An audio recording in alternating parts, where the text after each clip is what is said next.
Cuando se marcharon los magos, el ángel del Señor se apareció en sueños a José y le dijo: Levántate, toma al niño y a su madre, huye a Egipto, quédate allí hasta que yo te avise, porque Herodes va a buscar al niño para matarlo. José se levantó, tomó el niño y a su madre. De noche se fue a Egipto y se quedó hasta la muerte de Herodes. Así se cumplió lo que dijo el Señor por el profeta: llamé a mi hijo para que saliera de Egipto. Evangelio según San Mateo, capítulo 2, versos 13 al 18.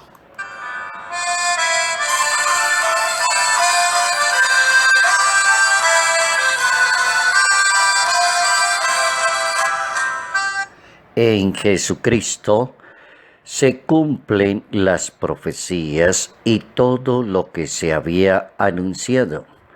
Jesús de Nazaret asume todo lo que los profetas se habían anticipado para que la comunidad supiera lo que iba a suceder.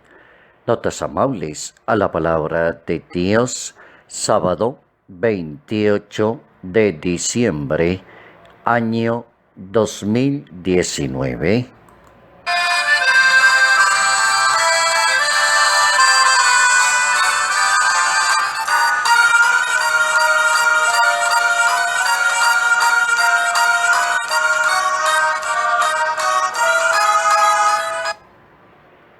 Hablar de las profecías y hablar del cumplimiento de la palabra de los profetas para mostrar que Jesús es el verdadero Mesías, el nuevo Moisés, en que se realizan las promesas, como evangelio para enseñar el camino de cómo alcanzar la nueva justicia mayor que la justicia de los fariseos. Así lo planteó el Nazareno, y lo planteó para indicarle a sus discípulos y a sus seguidores que si ustedes no logran ser personas justas y correctas, mejores que los mismos fariseos, no lograrán entrar en el reino de Dios. El Evangelio aparece como esa preocupación fundamental. La narración en el capítulo 2, según San Mateo, para hablar de un momento triste en la historia del cristianismo, como es el momento de los santos inocentes. Son llamados aquellos niños en Belén menores de 2 años que fueron masacrados por el idumeo Herodes el Grande, rey de Jerusalén, quien fue informado acerca del nacimiento de Jesús de Nazaret en Belén de Judá y trató de eliminar a todos los posibles rivales, acabando con una buena cantidad de menores de edad. Y ese relato está en la Santa Biblia, en ese capítulo 2 del Evangelio según San Mateo, y se interpreta como el cumplimiento de la profecía de Jeremías. En ese ambiente, ¿cómo entender la palabra de Dios y cómo poder sacar una buena enseñanza del dolor y del sufrimiento, o cómo lograr un contraste entre un nacimiento de un 24 de diciembre, una solemnidad del nacimiento del Salvador del mundo, un 25 de diciembre, un momento de dolor, de pensamiento, de silencio ante la muerte de los santos inocentes. Aparece un evangelista en la Santa Biblia mostrando que Jesús también fue perseguido y que revela que Jesús es el Mesías y es el Salvador y asumió los sufrimientos de la misma humanidad, y que esos sufrimientos de la misma humanidad de ser perseguido, de ser llevado a una cruz, de ser crucificado, de ser condenado por aquellos que no estaban de acuerdo con su doctrina.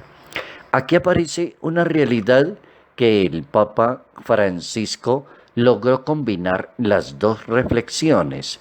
y lo hizo un 2 de enero del año 2017.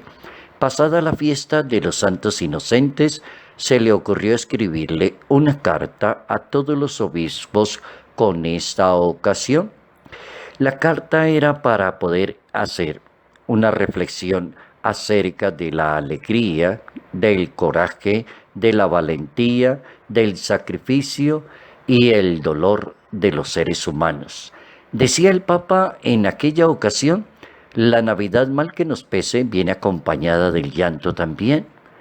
Y el Evangelio no dice mentiras y no se permite disfrazar como esa realidad para hacerla más creíble o apetecible.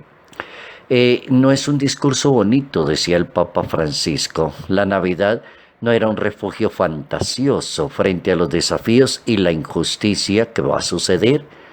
Al contrario, anuncia el nacimiento del Hijo de Dios envuelto en una tragedia de dolor y cita al profeta Jeremías en ese evangelio para notar con gran crudeza. En Ramá se escuchó una voz, había lágrimas. Era Raquel que lloraba a sus hijos, capítulo 2 de esa profecía de Jeremías. Dice el Papa que contemplar el pesebre es también contemplar ese llanto y es también aprender a escuchar lo que acontece alrededor y tener un corazón sensible y abierto al dolor de los demás. Y me hace especialmente cuando se trata de los niños y también es tener la capacidad de asumir que hoy se sigue escribiendo ese triste capítulo de la historia, anotaba el Papa Francisco. Contemplar el pesebre, haber terminado una celebración de la Navidad, detenerse el tiempo, detenerse el espacio, dolor, sufrimiento, persecución, muerte, ira, prepotencia del señor Herodes el Grande por ser una persona autosuficiente y acabar con la vida de los demás. El Papa dice que contemplar el pesebre aislándolo de la vida que lo circunda sería como hacer de una Navidad una fábula que genera una cantidad de sentimientos y que una realidad que no existe. Y coloca de ejemplo a San José. San José es un buen ejemplo en el texto del Evangelio cuando le avisa la palabra misma del Señor, cuando Dios se encarga de decirle a San José que debe huir a Egipto. Levántate, toma al niño y a la madre y huye a Egipto. Y el texto bíblico dice, José se levantó, cogió al niño, a su madre y se fue a donde le indicó el Señor. Ahí tenemos el ejemplo grandísimo de San José, que fue el primer invitado a custodiar la alegría de la salvación.